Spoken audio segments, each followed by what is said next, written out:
I love This it. movie was good. This movie is good. This movie is good as hell, and it goes places. They need to make more movies like this. I was not realizing that we were coming in for 8mm 2 in this, and like all of a sudden, halfway through the movie, it's like, oh fuck, it's 8mm 2. Like you think you're heading toward like the tearful reunion with Dad? No. This movie. When he's like, I'm your father, and he goes, You're really my father, and he's like, well, I think so. Blah. Like, Sam Shepard is the fucking man. Dude. Sam Shepard is so good in this. I mean, he's good in everything, but he's so fucking good in this movie. I think Tad's right. Tad's right. That moment, you couldn't do that better. You couldn't do that better. No. The first part of this movie, when they introduced the Sam Shepard character, I kind of was like, oh, why is he in this? This is, it's just going to be, because this was the first movie I thought I was watching. Right. Scary. This scene right here. I thought, he's the bad guy. And now he's just going to chase this guy around and terrorize his family for the next 90 minutes. Wrong. Sure doesn't. And also, can we just pause for a minute? How good was that cinematography in that moment? I mean, it's so gorgeous. It's good, but it's also a little. But the thing is, it's two things. One is I agree. A little too much chiaroscuro color, too much like saturated color. But no, it's got. But no, hold on. I agree with you. Second half, right. It's also very crisp, and you can see everything that's happening. But there's nothing wrong with that. You don't get this movie's fucking gorgeous. It just looks it's lit so well. It is a gorgeous. Not exceptionally. It's lit. It's lit in a way that makes it brutal. The whole movie feels fucking terrible to watch in that sense, but it's gorgeous. No, it's like this shit is so fucking awesome. Like This was the second point in the movie where I went, it's like, teddy bear with the eye ripped out, ooh, and bullets on the ground. I was really down on this movie at this point because I thought it was stalker guys terrorizing the family. I actually really liked it. No, can you like that too? No, you know what? But I'm not a horror guy, and this to me was just like a dumb. It is a horror movie. I thought it was first half of it is a horror movie. No, what sold me is that it starts out kind of slow. You really think it's going to be one of those stalker things and the whole nine. Totally. Then they throw Sam Shepard on the tracks, and he's ready to be sliced in pieces by a train. Yes. And then he gets rescued. I'm like, yes, this is gonna be interesting. Well, this movie right when Michael C. Hall's watching him lay on the tracks, and he's like, I know. He has that moment. He has that moment. Great. I could walk away from this right now. I need to know. I need to know. But at that point, this movie, and I went from this to. This for the rest of the movie. This movie is the epitome of like you don't know where it's gonna go. Yes, I changed my Chronicle guy. Yeah, exactly. No, it confounds your expectations every chance. As a screenwriter, it was like that's where you want to be. You want to be at that moment where you don't know what the fuck is going to happen. I'm trying to remember which actor. I read a little in the wiki that somebody got the script. How many times do adversaries become friends? Right. Not often. Michael C. Hall is so good in this. He's really good. Don Johnson is incredible. Don Johnson steals the whole motherfucking movie, dude. He shows up. Oh, he steals he steals the whole motherfucking movie. How about the fact the part where the guy grabs him by the hat and just slams him down to the ground, and then he goes to fight Michael C. Hall, and he just gets kicked right in the dick, and he fucking kicks him, and he's like, "That's for my car," and then he goes. And this is for kicks him again. That's for my fucking hat. That's for my hat. Yeah. That scene was nuts. And oh my god, I'm always happy to see Don Johnson, and it was great the way he didn't show up till halfway through the movie. I'm like, "Where's Don Johnson?" And it was just like the car pulled up. And I go, "Oh, there's Don Johnson." And the boots hit the ground. It's like they lowered him with wires. And it's totally.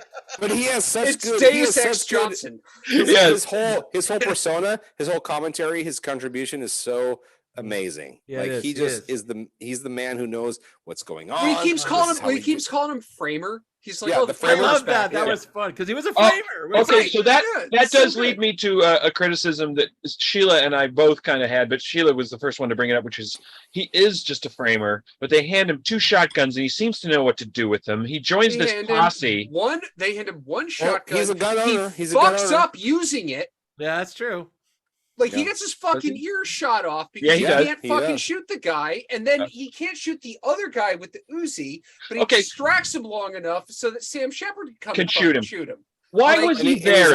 He's also a previous gun owner who does have a gun. Yeah. Why would he go back? Why would he stick around with these guys? It's not his fucking battle. Why did he go? I believe. Fair question. Because he killed that guy, and he needs to know who he was. But he does not solve that mystery, and that mystery is still not answered.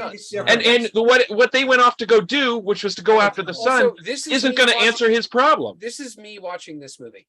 All right. Yeah. That was a great. That was actually a great moment Chris, too. Let's let Chris go. No. I think I asked myself also, like, why is he still in this when he could have walked away at any time? In the same way that he was very quick to put the bars on the door. He takes the protecting the family thing very seriously. Right. That's true. Mm-hmm. It's the same reason why he's going to protect his family. Like, he's not a badass. No, he's protecting the family. And basically, he didn't mean to shoot the guy, shoots the guy. But by the way, one of many little touches of this movie that I really like is that this movie takes 10 minutes to show the aftermath. What happens if you shoot someone in your house? Yes. You gotta clean up. And crime scene cleanup companies don't exist in 1984. So not like you're that, the one right? who has to do it. I bet you have a and I love the way that washcloth and a bucket. The way it starts. Yeah. That's great. And the way that sequence ends with the painting with the blood on it and the other shit stacked up by the garbage can. It's like, if I'd had time, that would have been my frame. Now, mind you, I had a problem. I don't think Framer guy can drop this until he knows it's over and he doesn't have to worry about it. Right. It's weighing on his conscience. He goes home. Yeah. And then he's like, God damn it, I can't fucking leave this alone. I have to go back. And he takes his car and drives all the way back to Houston with it overnight. I guess I don't think it's a fatal flaw. I think it's a question, and I wanted to raise it. I'll say this. I think that Tad and Chris are right. I think that if you've taken a life, the character is feeling so like he's invested. I can't fathom that.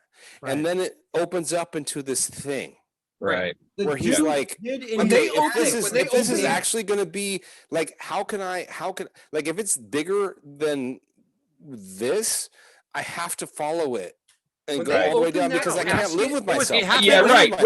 Right. Yeah, I guess that's true. You couldn't just go home knowing after he saw the VHS tape. He watched that tape. But also when they open that casket and all his teeth are ripped out and his fucking fingertips are cut off.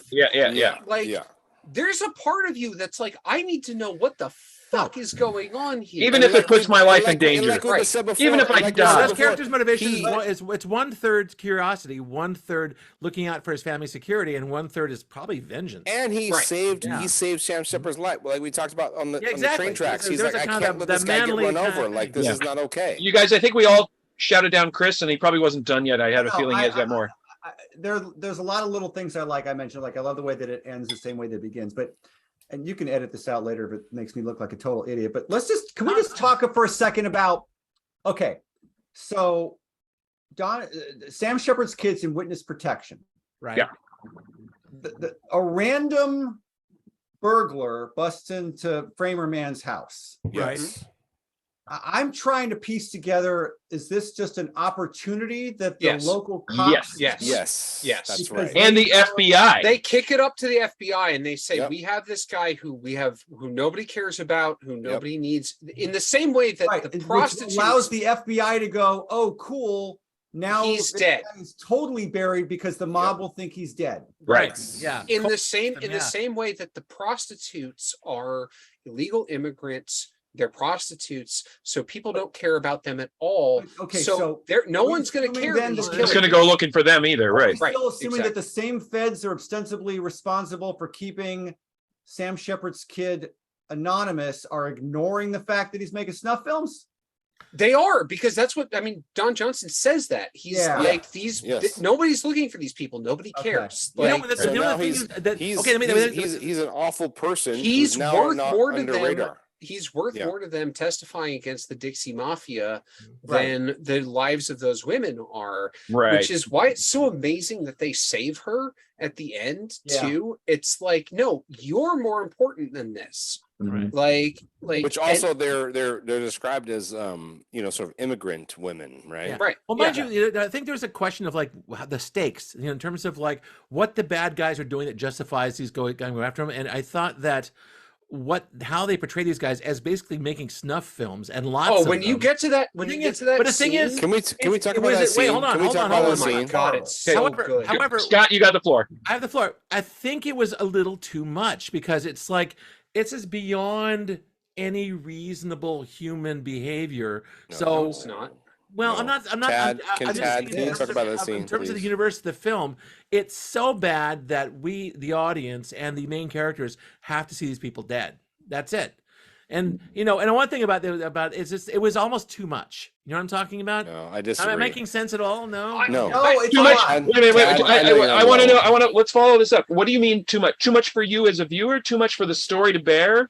I think it was too. It's kind of weird because it's too pat. These guys are so evil; they have to be killed by any means No, necessary. it's called snuff films. but there's and they no- exist. No. But that Scott's means that Scott's saying, should the writer have made them makers of snuff films in the story? It erases any ambiguity about what has to happen in the last. Yeah, but act. I don't That's need true. ambiguity. I don't Yeah. need ambiguity in this. Well, no, you don't. This movie does not need ambiguity. The interesting thing about this movie is how far these people will go for what's happening. Mhm. And you have to have a reason for Sam Shepard Dude, to Sam have that Shepard sits in his car for like 24 hours when he has that debating by moment, himself whether he should kill his son or not. when he has that moment where he's like, you can put a dog down if it bites someone, or you can chain it up, and I can't chain up my son. Right. Like, you have to have a reason for that. Right. And He like, sits out in his car for like Yeah. 24 hours with a Yeah. gun. I'm not a father. I don't have a kid. I don't know how any of that feels,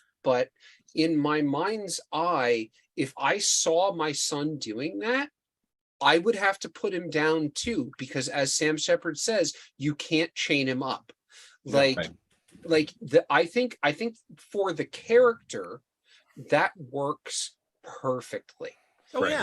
Like Because Sam Shepard's the kind of guy who could do that. right, But- exactly. In this movie. They were in Any Korea of the- together, and whatever happened in Korea with the two of them was obviously There was fucking such a insane. there's such a great dynamic. There's such a great dynamic between all three of these guys. 'Cause Also, the son. Yeah. you have the framer who's Yeah. like, I just want to do good and I want to make sure that the person that I killed was for a reason. Yeah. And then you've What got the Don movie Johnson who's robs like, you of, though, is how and you Don how Johnson, Wyatt Don Russell Johnson was is like, I'm the lawyer. I know what's going on, and I'm a badass. Like he was in the war with Sam, and Right. Sam is just like the guy who's like, I just want to make sure that my son, is Trying like, to find it's his such son a good. It's such a good.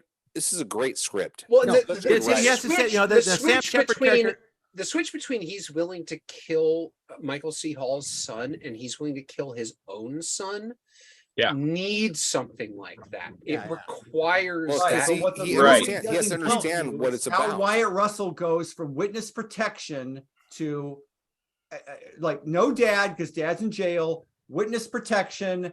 Now I'm making snuff films. Well, no, mind you. Well, the- he's You been have to doing it fill in forever. those- Well, Russell's that's been been a doing it long forever. fucking time, by the way. That's number 16. yeah. Like that's Yeah. Yeah, It's Shepard's been a character was long what he called time. chaotic good. He's willing to do anything to restore kind of a moral balance. I think that's kind of what his function was as a character. Yeah. And Don Johnson was kind of loose cannon, and that Michael C. Hall's character was kind of like I'd say a paladin, but he's someone who's He was the fish out of water. fish out of water. But I don't- definitely Sam Shepard was definitely like a kind of like a sword of justice. He I wanted. don't feel But like how- I don't feel like Don Johnson's character was a loose cannon. I feel like Don Johnson's No, he's actually character- really in control. He was Well, the yeah, one who right, knew okay, what well, was okay, he's a happening. prime. No, the part where he's pulls the Obi-Wan gun- Kenobi. The Yeah, part where pretty he much, pulls yeah. the gun on Sam Shepard when he's trying to get out of the car. Yeah. And, Yeah, and he's all motherfucker. you don't fucking get I out can of do this this art right now. All right. Right. Yeah. Yeah. Like, Yeah. no. And he's Also, like, all right, Sam, No, and he's- Sam in that moment, and Sam's character in the moment realizes, yes, that would be bad. So Yeah, I'll he's let the you he's do the bringer of wisdom, the Don Johnson Maybe, character. actually, But he also- brings but also Kate- that was Obi-Wan a great- Kenobi is a good comparison. No, No. Tad's totally right. Like that's a great moment because And Michael C. Hall is Luke Skywalker. no. yes, Yeah, Jim But- Bob but brings Tad is so capability right and because- functionality to this whole thing. because he wants to get out and kill these motherfuckers. And Sam Shepard is Han Solo. Right. Also, but Dawn Wyatt- is like, it's not the right time. It can't I'm gonna be the beat this to death now. We're not doing this right now. Because The wife is Chewbacca. Wyatt Russell plays the son, that blonde guy. Who's Chewbacca? No, The wife. Wyatt Russell, the blonde guy who plays the son. Oh. He looks like Bo Burnham a little bit, you know. Yeah. yeah, he does. That he does. guy- And a lot of other The things. guy has a career playing sociopaths. He played a sociopathic hockey player in Goon 2, and he played Yes, he did. a sociopathic Captain America in the Falcon and Winter Soldier. Oh, He's funny. got that look. That's all he does is He play also- sociopathic. But in this one, he made you some content. Yeah, I guess he did. No, but he's really good playing almost a version of Lebowski in this TV show about a guy that cleans pools that Gloom Girl and I adored. Lasted 2 seasons. Right. Also, Well, we'll talk about it later. his white shoes. But can Did we you ever just- notice his white shoes? No, I did not. Oh, Can the we go first back time to- he's on can we go back screen, to the he's moment got where- fucking white patent leather shoes on, and it's just like you're the worst person I've ever seen. I hate You have to you go so back to the much. moment where Sam Shepard shoots him. I mean, it's just insane. That was Oh, tough. so good. It's so good. It's so good, but also horrible, but also amazing. The acting is just Oh, it was a treat. Really, my all dad? these guys interacting was a treat. the part where Michael C. Riley goes into the fucking Michael C. Hall? Michael C. Hall. Michael C. Hall, sorry, goes into the video Call him store Dexter, a frame dude. Dane. where he goes into the video store yeah. and Yes. he starts talking to him in the video store Oh. Yeah. and he's just like, yeah, we don't have any kind The of foreign movies. You want some section. foreign movies? Oh, Yeah, and the no. guy's like, we got Mex and Jap movies, and he's like, yeah, I got, and he goes, yeah, we have these British ones, and he's like, we got limey movies, and the guy's like, and he turns to him and he's like, I don't want you Yeah, to he's use that all kind of language. don't And I use said, that kind of language. Yeah. There was a This lot is, of I know, good- I love it because this is a guy who's Line. killing women right, Right. for right. sport. And He's all, objecting "Don't to the use that term language in limey." my fucking store. Yeah. Well, he's just a weirdo. Again, I never heard of this movie. near Yeah, me neither. Neither. Surprise. Neither. Okay, where did this come from, Good Jared? call. Well, I just love indie films. I But mean, where'd you see Is it this first? an indie though? I guess it is. Yeah, it is. IFC, Sure. it's IFC. Absolutely an indie. It's IFC film. Yeah. Yeah, I saw this in the theater, like the Rialto. Wow. Wow. Oh. Really? Yeah. This thing This made came like out in the same- have you guys seen $500,000 at the box Yeah, office, I didn't something like do- I that. didn't Yeah, do this made $11 and Yeah, it is also a free very fucking good script. popcorn. What it It's- made, I think This one of is the things this that is one of those. This is one of those like little movies that is so good that everyone should watch it, but no one does. Bickle, by the way, who directed this, wrote the original one as a word for word remake of the novel. Yeah, that it's a novel. based on, It's a novel. and it was 220 pages. Oh long. yeah, that's how it works. Yep. But you know what made this film peculiar is that they're outside of Houston and East Texas, driving around with these big, steep, rolling hills and this New England architecture everywhere. I'm like, what the fudge? So I looked it up and it was all filmed in Kingston, New York, Oh, Mhm. halfway between Yes. DC and Albany. It's all. All filmed in New York. this movie gets a solid thumbs up. Oh yes, This is absolutely. the- Hey, wait, I'm Give it a giving thumbs up. I'm giving this, Part I'm of it's giving the this movie- 2 thumbs up, which I don't do very often. No, you don't. You don't do that very Yay, often. Tad! Yay, Tad! No, part of it- I can't bring the other thumb up. The music's bad, you guys. Music Oh God. Oh, there's- score. I the was score losing- is awesome. bad. It's That's awesome. That's how I know you That didn't watch these. synthy That's how I know you is didn't watch these awesome. back to back. No, and the Because- production No, but- values are shaky because at best. I was like, what is this John Carpenter shit? And then I looked it up. That's exactly what he was going for.